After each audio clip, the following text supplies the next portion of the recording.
नमस्कार बच्चों, आज हम पढ़ेंगे कविता अट नहीं रही है। इस कविता को रचने वाले हैं सूर्यकांत त्रिपाठी निराला और कविता का नाम है अट नहीं रही है। यह एक कविता है और ये जो आप चित्र देख रहे हैं यह सूर्यकांत त्रिपाठी निराला जी का चित्र है। इस कविता में कवि वसंत ऋतु की मादकता का सुंदर वर्णन करता है। वसंत ऋतु है एक, उसकी मादकता का मतलब होता है नशीलेपन, उसकी सुंदरता, उसका जो वर्णन है वो इस कविता के माध्यम से कवि सूर्यकांत त्रिपाठी निराला जी करना चाहते हैं। अट नहीं रही है कविता फागुन की मादकता। फागुन एक महीना होता है जो हिंदू पंचांग के अनुसार फागुन वर्ष का सबसे अंतिम महीना होता है और चैत्र सबसे पहला महीना होता है। तो फाल्गुन का महीना मादकता को, नशीलेपन को प्रकट करने वाला होता है और उस समय जो ऋतु होती है उसको कहते हैं वसंत ऋतु। कवि फागुन की सर्वव्यापक सुंदरता, सर्वव्यापक मतलब चारों तरफ फैली हुई सुंदरता को अनेक संदर्भों में, अनेक तरीके से और अनेक प्रकार से उसको देखता है। वो कहता है कि जब मन प्रसन्न हो, व्यक्ति का अगर मन खुश हो, मन प्रसन्न हो, तब हर तरफ फागुन का ही सौंदर्य और उल्लास दिखाई पड़ता है, उत्साह दिखाई पड़ता है। फाल्गुन का महीना फरवरी के दो अंतिम सप्ताह से लेकर मार्च के जो है वहाँ तक रहता है। सुंदर शब्दों का चयन इस कविता में किया गया है और कविता लयबद्ध कविता है, इसको गाया भी जा सकता है। इस कविता को भी फाल्गुन की ही तरह सुंदर और ललित बना दिया है, प्यारा बना दिया है। अब हम लोग बात कर लेते हैं बसंत के बारे में। तो बसंत उत्तर भारत और आसपास के देशों की 6 ऋतुओं में से एक ऋतु है जो फरवरी, मार्च और अप्रैल के मध्य इस क्षेत्र में अपना सौंदर्य बिखेरती है। ऐसा माना गया है कि माघ महीने की शुक्ल पंचमी से वसंत ऋतु का आरंभ होता है। फाल्गुन और चैत्र मास वसंत ऋतु के माने गए हैं। फाल्गुन वर्ष का अंतिम मास होता है और चैत्र उसका होता है पहला महीना। इस प्रकार हिंदू पंचांग के वर्ष का अंत और प्रारंभ वसंत में ही होता है। इस ऋतु के आने पर सर्दी कम हो जाती है और मौसम सुहावना हो जाता है। पेड़ों में नए नए पत्ते आने लगते हैं, आम के पेड़ बौरों से लद जाते हैं और खेत सरसों के फूल से भरे पीले दिखाई देते हैं। अतः राग, रंग और उत्सव मनाने के लिए यह ऋतु सर्वश्रेष्ठ मानी गई है। इसलिए ही तो इस ऋतु को ऋतुराज कहा गया है। वसंत ऋतु वर्ष की एक ऋतु है जिसमें वातावरण का तापमान प्रायः सुखद रहता है। भारत में ये फरवरी से मार्च तक होती है, अन्य देशों में ये अलग अलग समय पर हो सकती है। इस ऋतु की विशेषता है कि मौसम का गर्म होना, फूलों का खिलना, पौधों का हरा भरा होना और बर्फ़ का पिघलना। भारत का एक प्रमुख त्यौहार है होली, और जो होली है वो वसंत ऋतु में मनाया जाता है। यह एक संतुलित टेम्परेट मौसम है और इस मौसम में चारों ओर हरियाली होती है, पेड़ों पर नए पत्ते आते हैं। इस ऋतु में कई लोग उद्यान, तालाब आदि में घूमने के लिए भी जाते हैं, पिकनिक पर। तो ये जो आप देख रहे हैं ये वसंत ऋतु का वातावरण है और उत्साह के कारण। अब हम पढ़ते हैं कविता अट नहीं रही है। इस कविता में वसंत ऋतु और फाल्गुन के महीने में वसंत ऋतु का वर्णन किया गया है। अट नहीं रही है आभा फागुन की तन सट नहीं रही है। अट नहीं रही है मतलब समा नहीं रही है, समाहित नहीं हो पा रही है। आभा फागुन की, आभा मतलब चमक, कांति, दीप्ति, या फिर अंग्रेजी में कहें तो ग्लो। फाल्गुन के महीने में जब वसंत ऋतु के कारण पेड़ पौधों पर नए नए पत्ते, नई नई कोंपलें, फूल खिलने लगते हैं, तो इस तरीके से पूरा वातावरण एक नव निर्माण की तरफ अग्रसर हो रहा होता है। तब कवि कहता है कि वसंत की शोभा फाल्गुन के महीने में तन सट नहीं रही है, समाहित नहीं हो पा रही है। अट नहीं रही है आभा फागुन की तन सट नहीं रही है।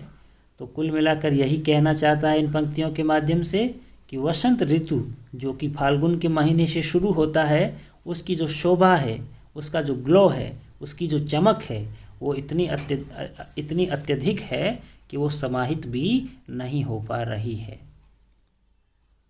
आगे देखेंगे हम लोग, कहीं सांस लेते हो घर घर भर देते हो, उड़ने को नभ में तुम पर पर कर देते हो, आँख हटाता हूँ तो हट नहीं रही है, पत्तों से लदी डाल कहीं हरी कहीं लाल, कहीं पड़ी है उर में मंद गंध पुष्पमाल, पाट पाट शोभा श्री पट नहीं रही है। देखिए ये जो है कविता, इसमें अलंकार का भी प्रयोग किया गया है। इसमें सबसे प्रमुख रूप से मानवीकरण अलंकार का प्रयोग किया गया है, क्योंकि जो प्रकृति है उसको सजीव तरीके से मानव रूप में प्रदर्शित किया गया है। सांस लेना, उड़ना और मानवीय जो मानवोचित क्रियाएं हैं वो प्रकृति के माध्यम से करवाई जा रही है। कहीं सांस लेते हो, फिर कभी आगे कह रहा है कहीं सांस लेते हो घर घर भर देते हो। प्रकृति को सांस लेने की बात कही गई है कि जब वसंत ऋतु के दौरान जब प्रकृति सांस लेती है, देखो यहाँ पर लक्ष्य करके तो कहा गया है वसंत को, लेकिन वसंत का मतलब कोई व्यक्ति तो है नहीं। वसंत एक ऋतु है जो कि संपूर्ण वातावरण में फैली हुई रहती है। तो पूरा वातावरण जब कोई हवा चलती है, जिसको हवा को सांस लेना कहा गया है, कि कहीं सांस लेते हो हे वसंत की ऋतु, या फिर हे वसंत का वातावरण, जब हवा चलती है तो घर घर भर देते हो। जो वातावरण है पूरा उसको मले सुगंध से भर देते हो। उड़ने को नभ में तुम पर पर कर देते हो। और फिर ये कह रहा है कवि आगे, सूर्यकांत त्रिपाठी निराला जी कह रहे हैं कि उड़ने को नभ में तुम, कि इस प्रकार से पूरा उत्साह का वातावरण, प्रकृति अपने आप में एक नव चेतना का वातावरण फैला करके रखती है, पसार करके रखती है, कि मनुष्य का मन जो है वो उड़ने को आतुर हो जाता है उस वसंत के संग संग। उड़ने को नभ का मतलब होता है आसमान, आकाश, स्काई। उड़ने को नभ में तुम पर पर कर देते हो, और नभ में उड़ने के लिए पंख फैला करके तुम सभी को बाध्य भी कर देते हो। आगे कवि कह रहा है आँख हटाता हूँ तो हट नहीं रही है। कहाँ से आँख हटाना चाहता है? कवि ये कह रहा है कि प्रकृति वसंत की ऋतु में, फाल्गुन के महीने में प्रकृति इतनी नई नई दिखाई पड़ रही है। नई नई कोंपलें, सुगंधित वातावरण, नए नए फूल, उस पर मंडराती हुई तितलियाँ, ये सब देखता हूँ तो मुझे बहुत ही अच्छा लगता है, मनोहारी लगता है। तो मैं वहाँ से आँख हटाता भी हूँ तो वहाँ से मेरी आँख हट नहीं रही है। पत्तों से लदी डाल कहीं हरी कहीं लाल। पेड़ों पर जो पत्ते हैं, जो डालियां हैं, जो शाखाएं हैं, ब्रांचेस है, वहाँ पर खूब सारे पत्ते आ गए हैं। तो उनके भार से वो डालियां जो है वो लद गई है। कहीं पे हरे हरे पत्ते हैं तो कहीं लाल लाल पत्ते भी दिखाई पड़ रहे हैं। तो कहीं लाल कहीं हरे पत्ते, इस तरीके से लदी हुई डालियां नीचे पेड़ों से झुक रही है। कहीं पड़ी है उर में मंद गंध पुष्पमाल, और कहीं तो ऐसा लग रहा है कि पेड़ों ने अपने उर में, उर का मतलब होता है गला। वैसे तो हृदय को भी हम कहते हैं उर, लेकिन यहाँ पे गले के अर्थ में प्रयोग में लिया गया है कि पेड़ों के गले में मंद गंध पुष्पमाल। मंद मतलब धीमे, कम सुगंधित, जो धीमी धीमी महक वाले फूल है, उनकी जैसे कोई माला डाली हुई पड़ी है। जब पेड़ के ऊपर खूब सारे रंग बिरंगे फूल लगते हैं, पेड़ों पर फूल लगते हैं, तो उन फूलों से स्मेल आती है, खुशबू आती है, धीमी धीमी महक वाली जो खुशबू आती है, वो जो है ऐसा लगता है कि गले में किसी ने, पेड़ों के गले में किसी ने क्या डाल दी है? पुष्प की, फूलों की माला पहना दी है। फिर आगे कह रहा है कवि पाट पाट शोभा श्री। पाट पाट का मतलब है जगह जगह। पाट पाट का मतलब होगा जगह जगह। शोभा श्री, शोभा श्री मतलब जो उसका प्रकृति की जो शोभा है, प्रकृति का जो रूप सौंदर्य है, प्रकृति की जो सुंदरता है वो पट नहीं रही है, यानी कि समाहित नहीं हो रही है।